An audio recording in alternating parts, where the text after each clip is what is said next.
De rerum natura, of the nature of things, by Lucretius, translated by William Ellery Leonard, read by Michael DeVogue. Book 1, Proem. Mother of Rome, delight of gods and men, dear Venus, that beneath the gliding stars makest to teem the many-voyaged main and fruitful lands, for all of living things through thee alone are evermore conceived. Through thee are risen to visit the great sun. Before thee, goddess, and thy coming on, flee stormy wind and massy cloud away. For thee the daedal earth bears scented flowers, for thee waters of the unvexed deep smile, and the hollows of the serene sky glow with diffused radiance for thee. For as soon as comes the springtime face of day, and procreant gales blow from the west unbarred, first fowls of air, smit to the heart by thee, foretoken thy approach, O thou divine, and leap the wild herds round the happy fields, or swim the bounding torrents. Thus amain, seized with the spell, all creatures follow thee whithersoever thou walkest forth to lead, and thence through seas and mountains and swift streams, through leafy homes of birds and greening plains, kindling the lure of love in every breast, thou bringest the eternal generations forth, kind after kind.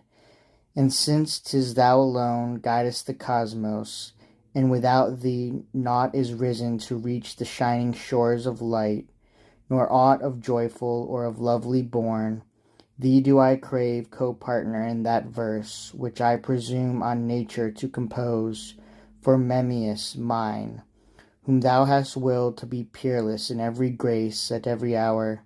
Wherefore indeed, divine one, give my words immortal charm, lull to a timely rest o'er sea and land the savage works of war, for thou alone hast power with public peace to aid mortality. Since he rules the savage works of battle, puissant Mars, how often to thy bosom flings his strength, o'ermastered by the eternal wound of love. And there, with eyes in full throat backward thrown, gazing, my goddess, open-mouthed at thee, pastures on love his greedy sight, his breath hanging upon thy lips. Him thus reclined, fill with thy holy body, round, above, pour from those lips soft syllables to win peace for the Romans, glorious Lady Peace. For in a season troublous to the state, neither may I attend this task of mine with thought untroubled, nor mid such events the illustrious scion of the Memmian house neglect the civic cause. Whilst humankind throughout the lands lay miserably crushed, before all eyes beneath religion, who would show her head along the region's skies, glowering on mortals with her hideous face, a Greek it was who first opposing dared raise mortal eyes that terror to withstand, whom nor the fame of gods nor lightning stroke, nor threatening thunder of the ominous sky abashed, but rather chafed to angry zest his dauntless heart to be the first to rend the crossbars at the gates of nature old. And thus his will and hearty wisdom won, and forward thus he fared afar, beyond the flaming ramparts of the world, until he wandered the unmeasurable all, whence he to us, a conqueror, reports what things can rise to being, what cannot, and by what law to each its scope prescribed, its boundary stone that clings so deep in time. Wherefore religion now is under foot, and us his victory now exalts to heaven. I know how hard it is in Latian verse to tell the dark discoveries of the Greeks, chiefly because our pauper speech must find strange terms to fit the strangeness of the thing. Yet worth of thine and unexpected joy of thy sweet friendship to persuade me on to bear all toil and wake the clear nights through, seeking with what of words and what of song I may at last most gloriously uncloud for thee the light beyond.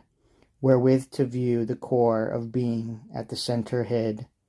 and for the rest, summoned to judgments true, unbusied ears and singleness of mind, withdrawn from cares, lest these my gifts, arranged for thee with eager service, thou disdain before thou comprehendest. Since for thee I prove the supreme law of gods and sky, and the primordial germs of things unfold, whence nature all creates, and multiplies and fosters all, and whither she resolves each in the end, when each is overthrown. This ultimate stock we have devised to name procreant atoms, matter, seeds of things, or primal bodies, as primal to the word. I fear perhaps thou deemest that we fare an impious road to realms of thought profane, but 'tis that same religion oftener far hath bred the foul impieties of men. As once at Aulis the elected chiefs, foremost of heroes, Danaan counsellors, defiled Diana's altar, virgin queen, with Agamemnon's daughter foully slain. She felt the chaplet round her maiden locks, and fillets fluttering down on either cheek, and at the altar marked her grieving sire, the priest beside him who concealed the knife, and all the folk in tears at sight of her. With a dumb terror in a sinking knee she dropped, nor might avail her now that first